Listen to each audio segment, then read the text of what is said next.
गोपियों का प्रेम।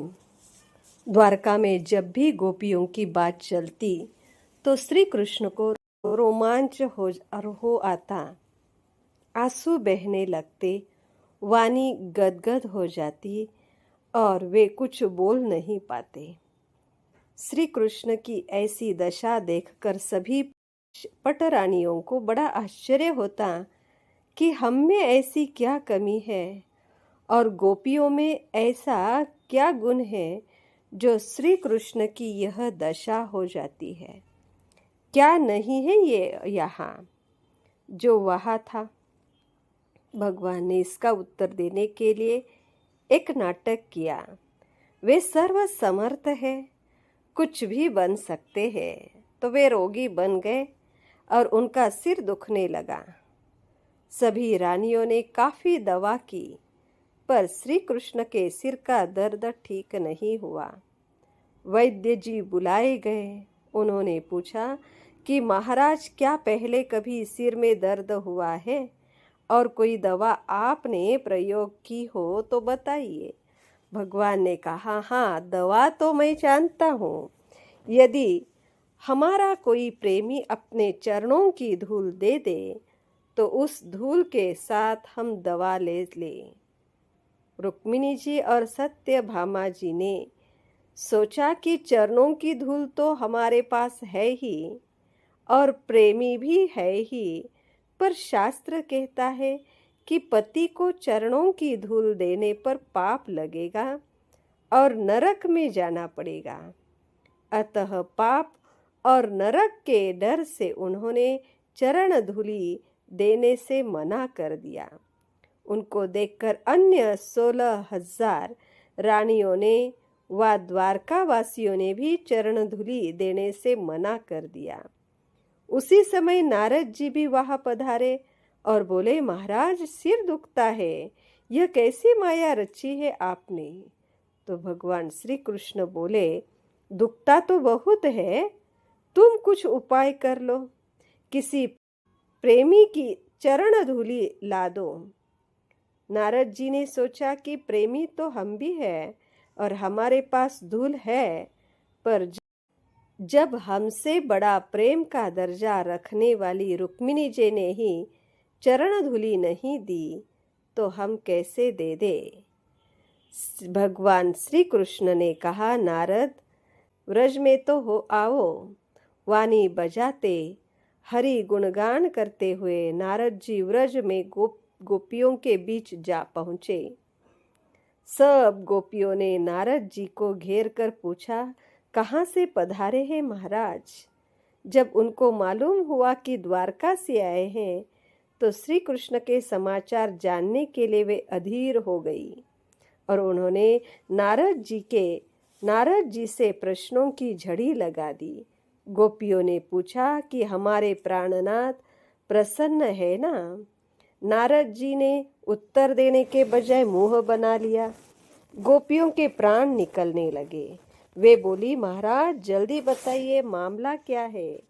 नारद जी बोले, श्याम सुंदर के सिर में दर्द है, दवा तो बहुत हुई परंतु कुछ लाभ न हुआ। गोपियों ने पूछा कि कोई उपाय है। नारद जी ने कहा कि उपाय तो स्वयं श्री कृष्ण ने बतलाया है।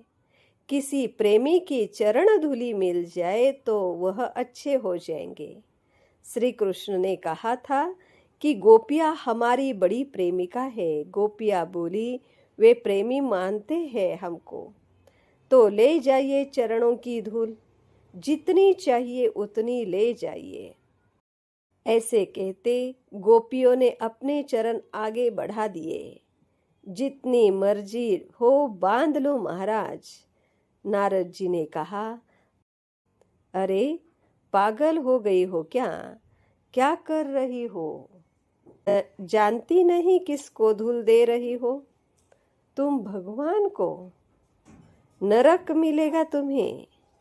गोपिया बोली, हम भगवान को तो जानती नहीं, वे तो हमारे प्राणनाथ है और यदि उनके सिर का दर्द अच्छा होता है तो हमें अनंत काल तक नरक में रहना पड़े तो भी हम नरक में रहेंगी, कभी शिकायत नहीं करेंगी। आप धूल ले जाइए और जल्दी जाइए, जिससे उनके सिर का दर्द अच्छा हो जाए। प्रेम की ऐसी उज्ज्वलता जिसमें न पुण्य का लोभ है, न पाप की आशंका, न नरक की विभीषिका का डर है, न नरक का लालच, न सुख की कामना है, न दुख का दर्द। ऐसा प्रेम केवल गोपियों में ही दिखाई देता है।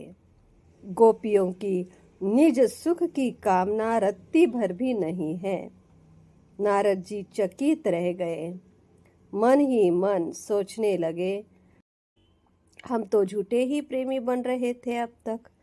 इसके बाद गोपियों की चरणाधूलि से अपने मस्तक को अभिषिक्त किया और फिर गोपियों की चरणाधूलि की पोटली बांधकर सिर पर रख ली और वीणा बजाते हरि गुण गाते पहुंच गए द्वारका के महल में। नारद जी ने भगवान से कहा, ले आया महाराज। भगवान ने पूछा, किसने दी? नारद जी ने कहा, गोपियों ने दी। बहुत समझाया महाराज, पर वे ऐसी पगली है कि मानी ही नहीं। कहने लगी, हमारे अंगासुर को तो पहले ही श्याम सुंदर मार गए। हमारे पास अंग अर्थात पाप है। यदि कोई पाप होगा भी तो अपने प्राण धन के लिए हम नरक में रहने को तैयार है, घोर यंत्रणा सहने को तैयार है। किंतु हमारे श्री कृष्ण प्रसन्न रहे, इसी में हमारी प्रसन्नता है। हमें आपके ज्ञान ध्यान की बातें समझ में नहीं आती। हम तो प्रेम के उस मधुर आस्वाद को जानती है, जिसके एक चितवन से कोटि कोटि नरकों की यंत्रणाएं आनंद के सागर में बदल जाती है।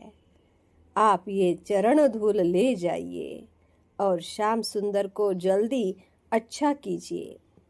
भगवान हंसने लगे और अधीर होकर उस पोटली को कभी अपने माथे पर, कभी अपने वृक्ष स्थल पर, तो कभी आँखों पर, तो कभी सिर पर रखते हुए प्रेमावेश में निमग्न हो गए और गोपियों की चरणाधूलि मस्तक पर लगा दी।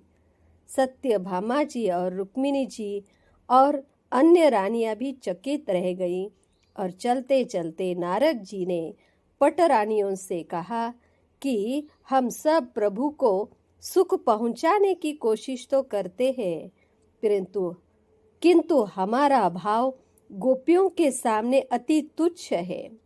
सचमुच गोपियों का प्रेम ही प्रेम कहलाने योग्य है। सिर का दर्द तो एक बहाना था, यह तो श्री कृष्ण की लीला थी। यह अवगत कराने के लिए कि गोपियों के नाम से उनकी आंखों में आंसू क्यों आते हैं।